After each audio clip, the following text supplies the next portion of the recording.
In 1977, archaeologists in Poland discovered the astonishing remains of what has now been confirmed was a medieval female giant.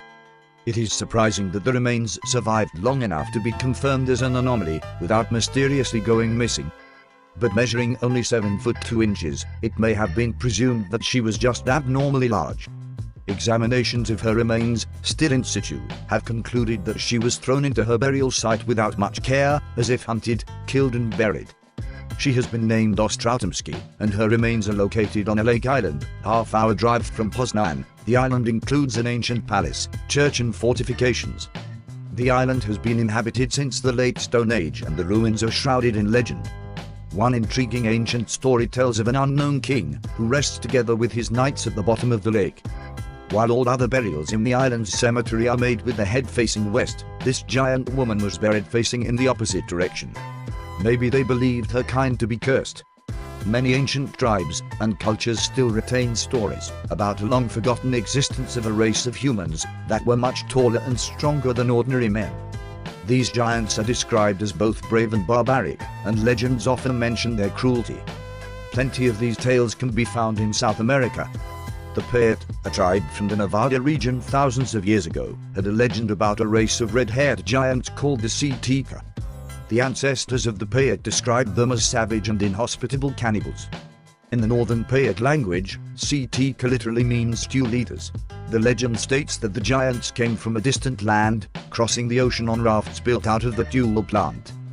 This legend repeats itself all over the Americas. In the 16th century, Pedro Cesar de Leon recorded an ancient Peruvian tale regarding the origin of the South American giants. According to locals, they also came by sea in rafts of reeds. Some of the men were so tall that from the knee down they were as big as an ordinary man. They tell of the giants waging war on the Payet and all neighboring tribes, spreading terror and devastation. Finally, the tribes united against their common enemy and decimated them. The last remaining red-haired giants sought shelter inside a large cave. The tribes eventually started a fire at the entrance, suffocating the giants.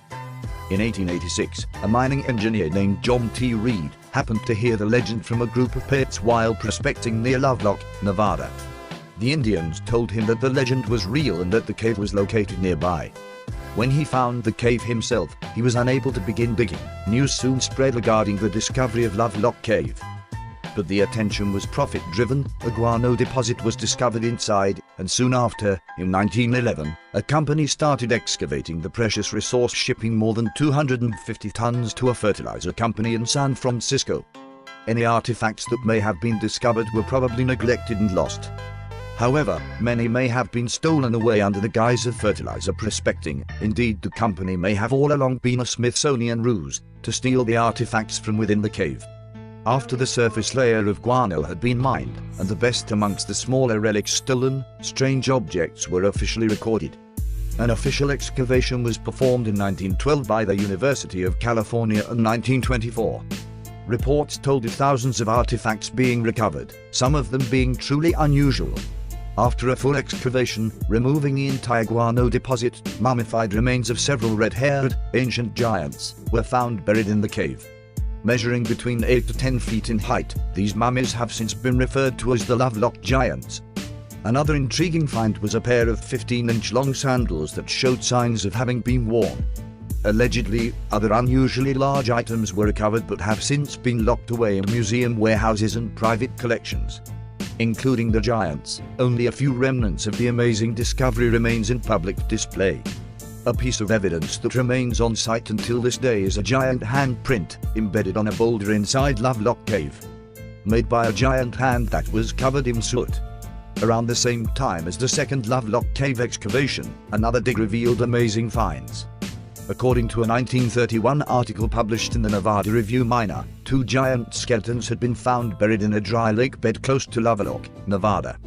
The oversized remains measured 8.5 and 10 feet in height, and also, what I feel is the most interesting fact of all, were mummified in a manner similar to the one employed by ancient Egyptians. The common trait between these mummified giant remains and others recorded in the archives of rare preliminary press articles, discovered as far south as Lake Titicaca, is the presence of red hair. While some scientists believe the reddish color is a result of the interaction with the environment in which they were buried, the mummies verify the legends, which describe the Sea Teeka and their kin as living red-haired giants. With so many remains now missing, it is up to all of us to collaborate the proof of our mysterious history.